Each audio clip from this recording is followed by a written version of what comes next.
एक हरे भरे गांव में रहता था एक किसान, श्यामू। नाम किसान था, लेकिन काम से उसका दूर दूर तक रिश्ता नहीं था। दिन हो या रात, श्यामू का सबसे प्यारा दोस्त था खेत की मेड़ पर बिछी खाट, और उसकी पत्नी कमला, मेहनत की मूरत, सब्र की मिसाल। सुबह की हल्की धूप, कमला हाथ में झाड़ू लिए खड़ी है। हे राम, सुबह के 10 बज गए हैं और ये आदमी फिर से सो गया। दिन भर काम का नाम नहीं, बस नींद ही नींद रहती है। अजी, सुनते हो? सुबह सुबह क्यों पड़े हो ऐसे? चलो उठो, खेत में चलना है काम करने। अरे भाग्यवान, सुबह सुबह इतना क्यों चिल्ला रही हो? मैं तो आराम से सो रहा था, लेकिन तुम लोगों से मेरा सुकून देखा ही नहीं जाता। अरे, ये जीवन बड़ी किस्मत से मिलता है, इसे अपनी मर्जी से जीना चाहिए। और रही बात गुजारे की, जिस भगवान ने चोंच दी है वो दाना भी जरूर देगा।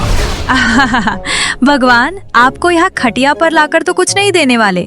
मेहनत आपको खुद करनी पड़ेगी, तभी जाकर भगवान उसके फल देंगे। ऐसे ही रोज श्यामू आलस करता रहता, काम के नाम पर बस बहाने बनाता, और खेत में पहुंचकर भी कभी पेड़ की छांव में तो कभी मेड़ पर ही सो जाता। कमला श्यामू को जबरदस्ती खेत तक भेज देती है। श्यामू हल पकड़ता है, 2 कदम चलता है। हे भगवान, ये खेत जोतते जोतते तो मेरी कमर ही टूट गई। चलो ऐसा करता हूँ, 1 घंटा आराम से सो लेता हूँ, फिर उठकर दोबारा काम में लग जाऊंगा। और सीधे पेड़ के नीचे जाकर सो जाता है। ऐसे ही रोज श्यामू आलस करता रहता, काम के नाम पर बस बहाने बनाता, और खेत में पहुंचकर भी कभी पेड़ की छांव में तो कभी मेड़ पर ही सो जाता। शाम होते ही श्यामू घर लौट आया और बोला, भाग्यवान, जल्दी से खाना दे दो, आज मुझे बहुत भूख लगी है। क्यों जी, आज बहुत काम किया क्या? पूरा खेत जोत दिया?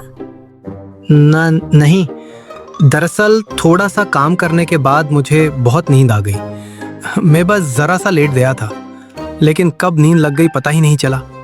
जब आँख खुली तो शाम हो चुकी थी, इसलिए सीधे घर चला आया। क्या आज भी आप दिन भर सोते ही रहे? अरे अगर ऐसा ही चलता रहा तो हमारा गुजारा कैसे चलेगा? जितना दिल लगाकर आप सोते हो, उतना ही अगर काम कर लेते तो आज हमारे घर में ना अनाज की कमी होती, ना पैसों की। हे भगवान, मैं इस आदमी का क्या करूं? अरे भाग्यवान, इतनी चिंता क्यों करती हो? 2 वक्त का खाना तो मिल ही रहा है ना। कल का कल देखेंगे। कल की चिंता आज करने की क्या जरूरत है? चलो अब खाना परोस दो। लगता घी सीधी उंगली से निकलने वाला नहीं है, अब तो उंगली ही टेढ़ी करनी पड़ेगी। उसी रात श्यामू गहरी नींद में सो रहा होता है कि अचानक कमला की चीख उसके कानों में पड़ती है। वो हड़बड़ाकर उठ जाता है। क्या हुआ कमला, चिल्ला क्यों रही हो? आपके माँ बाबूजी मेरे सपने में आए थे। सच? क्या बोले वो? मेरे सपने में तो कभी नहीं आए।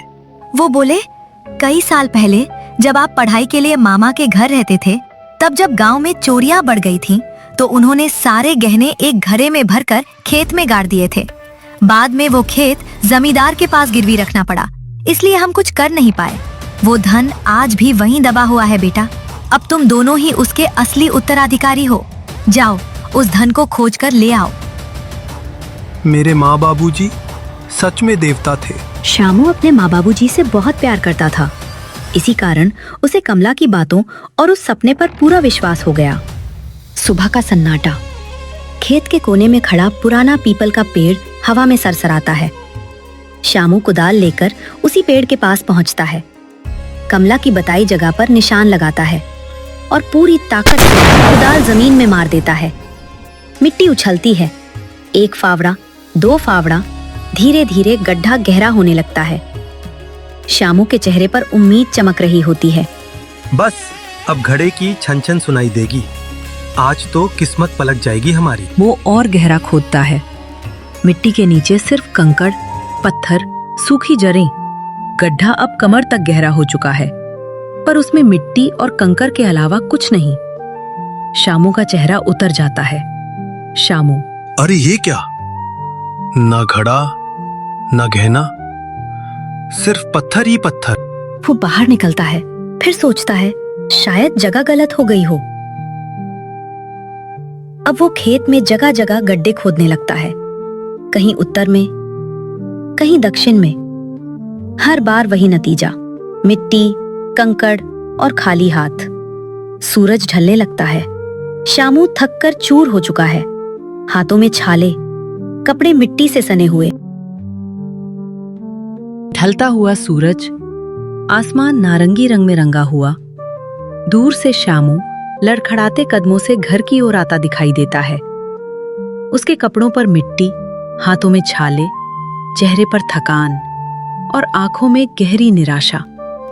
इतनी मेहनत की है, बस एक दिन और सही, कल पूरा खेत ही जोत डालिए। हो सकता है जहाँ आपने गड्ढे खोदे वहाँ धन न हो, और जहाँ नहीं खोदा वही छुपा हो। शामू चुपचाप सुनता रहता है। और अगर धन ना भी मिले तो सोचिए, इतना जोता हुआ खेत खाली थोड़े जाएगा। शायद ऊपर वाला हमें किसी और तरह का धन देना चाहता हो। शामू धीरे धीरे सिर उठाता है। उसके चेहरे पर थकान अब भी है, पर आंखों में एक छोटी सी चमक लौट आती है। तुम ठीक कहती हो कमला। माँ बाबूजी यूं ही झूठा सपना नहीं भेजेंगे। कल आखिरी बार पूरा खेत जोत दूंगा। कमला मन ही मन मुस्कुरा देती है। उसकी चाल काम कर रही थी। अगली सुबह सूरज उगने से पहले ही शामू बैलों को लेकर खेत पहुंच जाता है। चेहरे पर जिद है, आंखों में आखिरी उम्मीद। वो हल जमीन में गाड़ता है। मिट्टी लंबी लकीरों में पलटने लगती है। बैलों की घंटियां धीमे धीमे बजती हैं। हर फेरा लगाते समय श्यामू की नजर मिट्टी पर ही टिकी रहती है।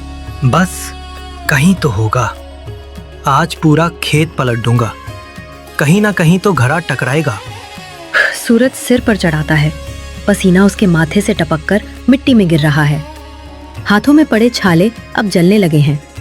आधा खेत जोत चुका है, लेकिन कुछ नहीं, वो रुकता भी नहीं। दोपहर ढलती है। धीरे धीरे पूरा खेत हल से उलट पुलट हो जाता है। जहाँ कभी सख्त जमीन थी, अब नरम भूरी मिट्टी फैली है। शामू हल छोड़कर खेत के बीच खड़ा हो जाता है। चारों ओर नजर दौड़ाता है। ना कोई घड़ा, ना कोई चमक, ना कोई निशान, सिर्फ जोता हुआ खेत और गहरी खामोशी। उसकी आंखों की चमक बुझ जाती है। वो थक कर जमीन पर बैठ जाता है। हे भगवान, इतनी मेहनत के बाद भी कुछ न मिला। लगता है किस्मत फिर से हम पर हंस रही है। शामू उदास होकर घर लौटता है, कंधे झुके हुए, चेहरा मुरझाया हुआ। आज पूरा खेत जोत कर पलट दिया कमला, लेकिन हाथ कुछ भी नहीं लगा। मुझे लगता है तुम्हें जरूर कोई भ्रम हुआ होगा। यूं ही बेकार में मुझसे इतनी मेहनत करवा दी। इस सपने में कुछ तो इशारा है जी। माँ बाबूजी यूं ही नहीं आए होंगे, वो हमें राह दिखाकर ही जाएंगे। आप फिक्र मत करिए। रात गहरा चुकी है। शामू निराश होकर सो चुका है। कमला करवट बदलते हुए छत की ओर देखती है और मन ही मन सोचती है, अगर इसे ऐसे ही छोड़ दिया तो फिर आलस में पड़ जाएगा। इसे काम में लगाना ही होगा। कमला नींद में बड़बड़ाने लगती माँ है। जी, हमें क्षमा कर दीजिए। अब से हम आलस छोड़कर मेहनत की रोटी ही खाएंगे। अरे कमला, क्या हुआ? नींद में क्या बड़बड़ा रही हो? सुनिए जी, आज फिर माँ बाबूजी सपने में आए थे। कह रहे थे, धन के लालच में जो खेत तुमने जोता है, वही सालों से आलस की वजह से बंजर पड़ा था। अब उसमें बीज बो दो, बरसात आने वाली है। जब फसल सुनहरी होकर लहराएगी, वही असली धन होगा।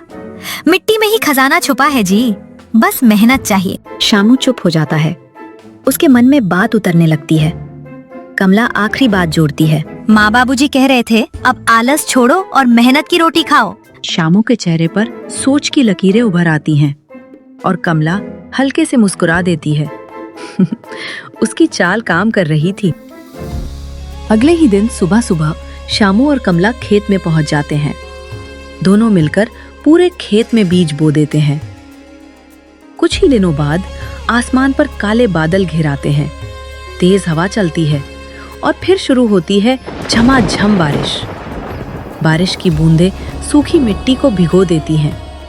भीगी मिट्टी से नई उम्मीद की खुशबू उठने लगती है।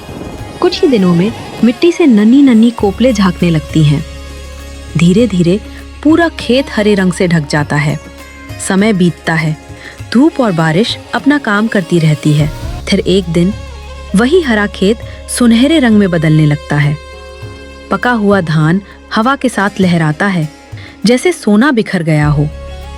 शामू और कमला खेत के किनारे खड़े उसे निहारते हैं। शामू भावुक होकर कहता है, कमला, यही है हमारा असली धन। और उस दिन के बाद शामू ने आलस छोड़कर मेहनत से काम करना शुरू कर दिया और अपनी जिंदगी अच्छे से जीने लगा।